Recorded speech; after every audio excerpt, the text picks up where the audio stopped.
రేవంత్ రెడ్డిపై అసభ్యకరమైన పోస్టులు పెడితే కఠిన చర్యలు తప్పవని కూకట్పల్లి కాంగ్రెస్ పార్టీ మాజీ అధ్యక్షుడు షేర్ సతీష్ రెడ్డి స్పష్టం చేశారు.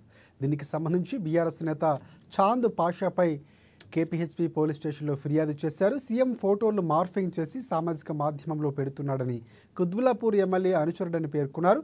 ఇకపై సోషల్ మీడియాలో ఇలాంటి అసభ్యకరమైన పోస్టులు పెట్టే వారిపై కఠిన చర్యలు తీసుకోవాలని సిఐ రాజశేఖర్ రెడ్డిని కోరారు.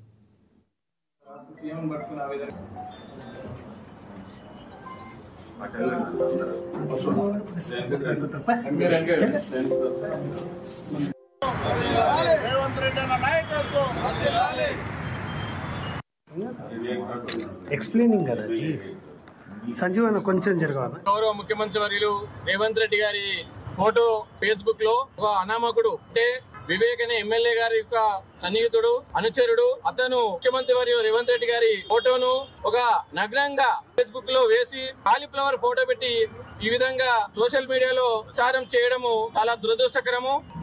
ఆ పాషా అనే వ్యక్తి ఈ బీఆర్ఎస్ పార్టీకి చెందిన వాళ్ళు వివేక్ ఎమ్మెల్యే గారు వారి అనుచరుడు ఆ ఎమ్మెల్యే చెప్పడం వల్లనే ఈ వ్యక్తి ఈ విధంగా చేయడం జరిగింది. కాబట్టి ఇతని మీద మేము complaint Kukatpally JNTU police station లో కంప్లైంట్ ఇవ్వడం జరిగింది. ఏ గారికి మేము క్లియర్ గా చెప్పాము, ఖచ్చితంగా పాషా అనే వ్యక్తి మీద కంపల్సరీగా యాక్షన్ తీసుకొని అరెస్ట్ చేయాలని చెప్పి సిఐ గారికి విన్నపించడం జరిగింది.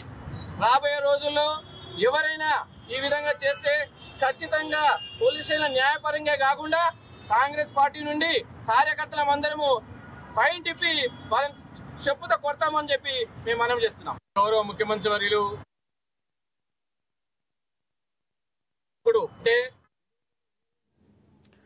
గార్ల మండల ప్రజలకు